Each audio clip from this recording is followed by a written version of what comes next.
نحمده ونصلي على رسوله الكريم. أما بعد فأعوذ بالله من الشيطان الرجيم. بسم الله الرحمن الرحيم.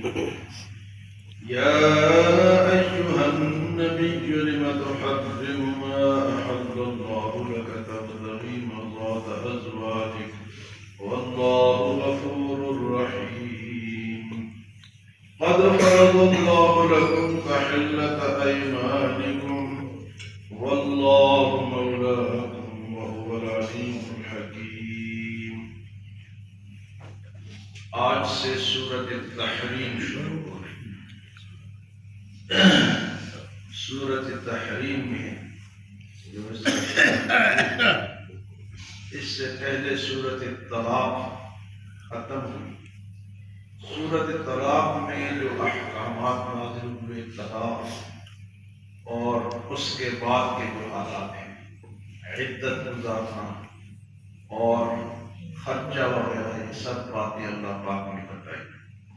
تو جب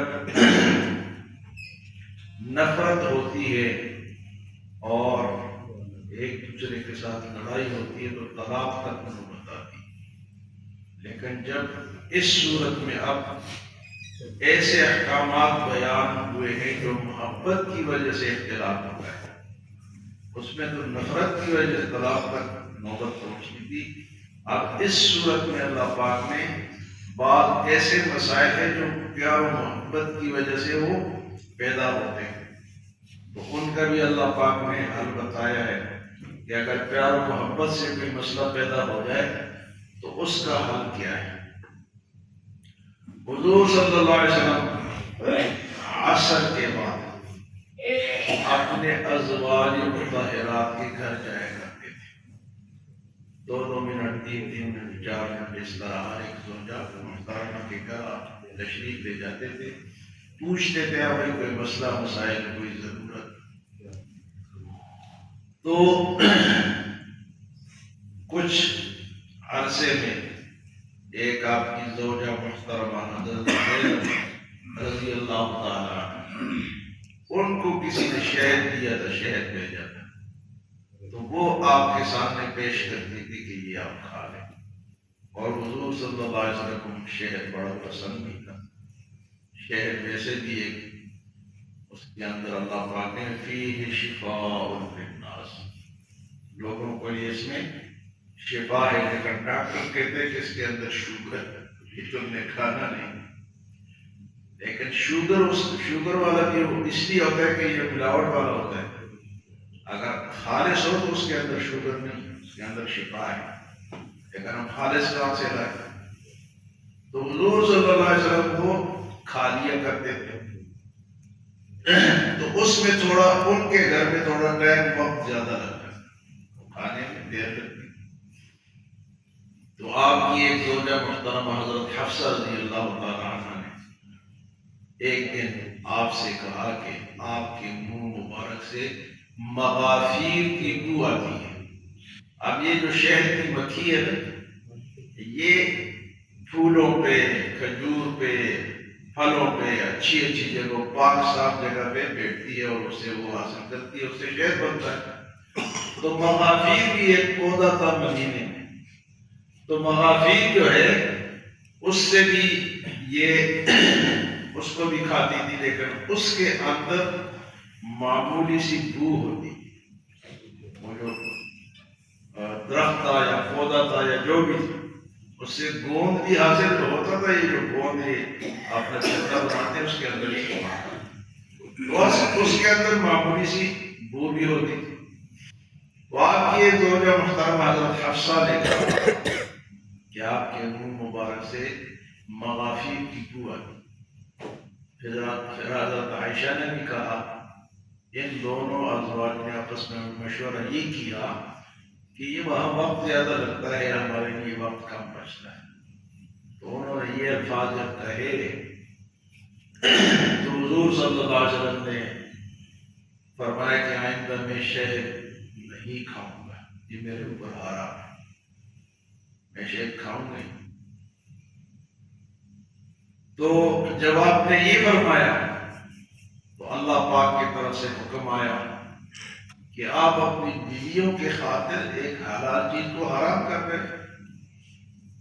تو یہاں سے ایک بات تو یہ ثابت ہوتی ہے کہ حلال اور حرام کا جو حکم ہے یہ اللہ کا ہے، حضور صلی اللہ علیہ وسلم بتانے والے۔ تو فرمایا یا ایھا النبی لم تحرم ما احل اللہ لک، آپ میرے نبی آپ اس چیز کو کیوں حرام کر رہے ہیں جو کہ میں نے حلال کی؟ دیکھیں اللہ تعالیٰ کا جو حکم ہے انہوں نے اپنے نبی کو بھی تنبیہ کی کہ آپ کیوں کرتے ہیں؟ تو اللہ کا جو حکم ہے وہ سب کے لیے، اللہ کے نبی کے لیے۔ ایک تو یہاں سے یہ عقیدہ بھی ثابت ہوتا ہے کہ اللہ کے نبی کی بیویوں کو بھی یہ پتا تھا کہ حضور غیب نہیں جانتے۔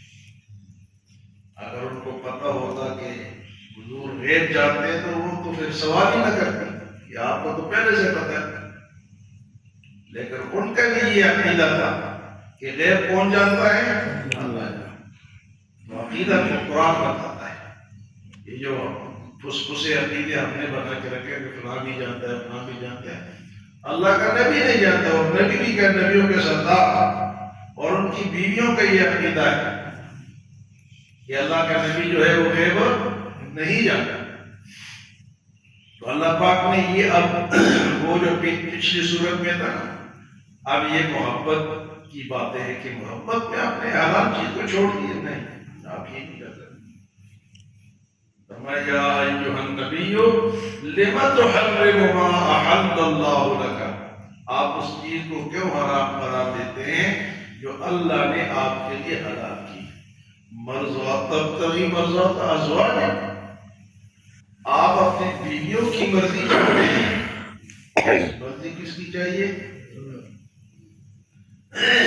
تو اللہ نے منع کر دیا کہ آپ اس طرح نہیں کر سکتے۔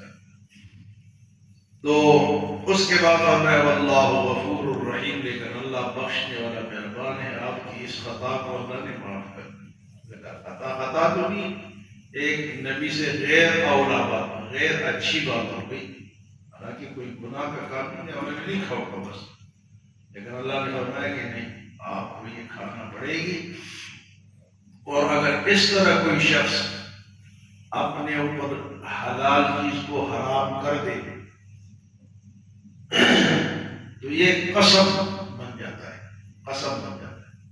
اور قسم کے لیے اگر اللہ پاک نے اگلی آیت میں فرمایا کہ اگر اس طرح تمہارے ساتھ واقع ہو جائے تو پھر تم کیا کرو گے؟ فرمایا قد فرض اللہ لکم تحلۃ ایمانکم، اللہ نے تمہارے اوپر فرض کر دیا تمہارے قسموں کا کھولنا۔ قسموں کا کھولنا کیا ہے؟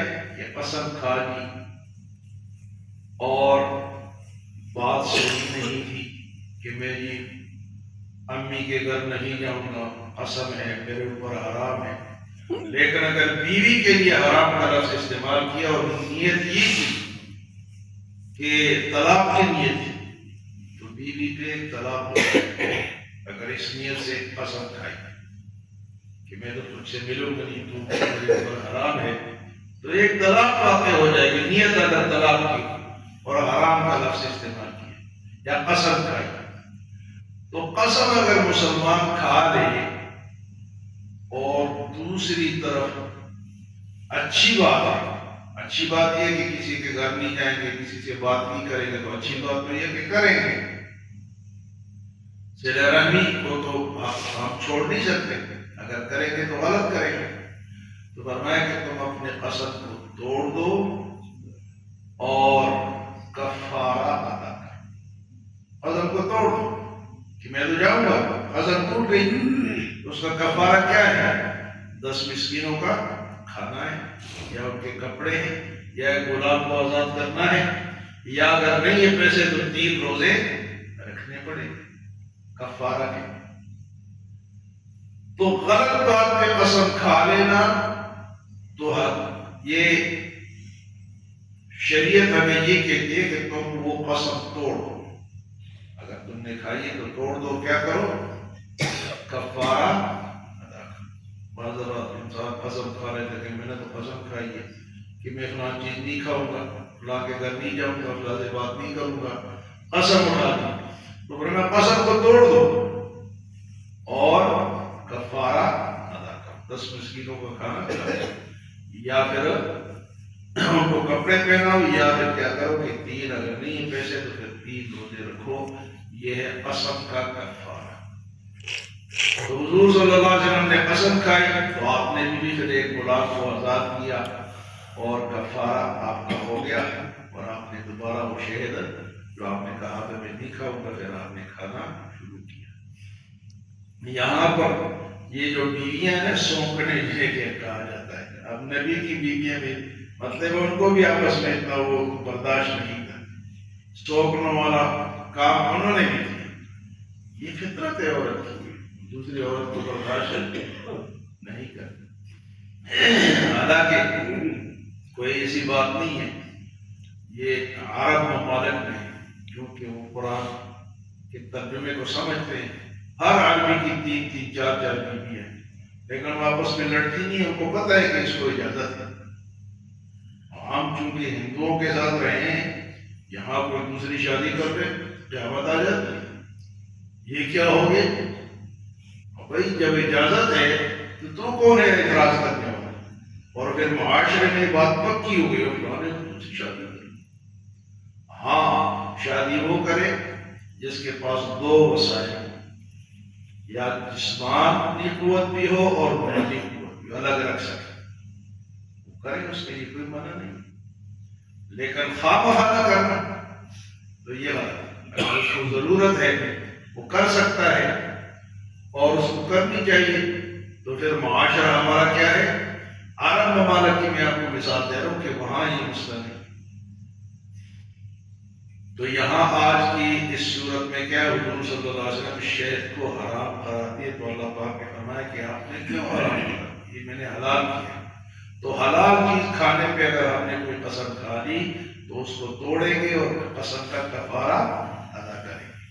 بات ہے یا کھانے پینے کی چیز ہے تو اس کو توڑ کے اس کو ختم کر کے، تو یہاں اللہ پاک نے اپنے نبی پیارے نبی سے محبت کے جو مسائل ہیں اس پہ بھی فرمائے کہ اس طرح نہیں، اس طرح کرنا ہے۔ جب طلاق کا طرح کہ مشکل پیش آ جائے تو طلاق دے دو، یا ہمارا محبت میں اگر کوئی غلطی ہو گئی اس کا بھی حالت بتا دی جاؤ۔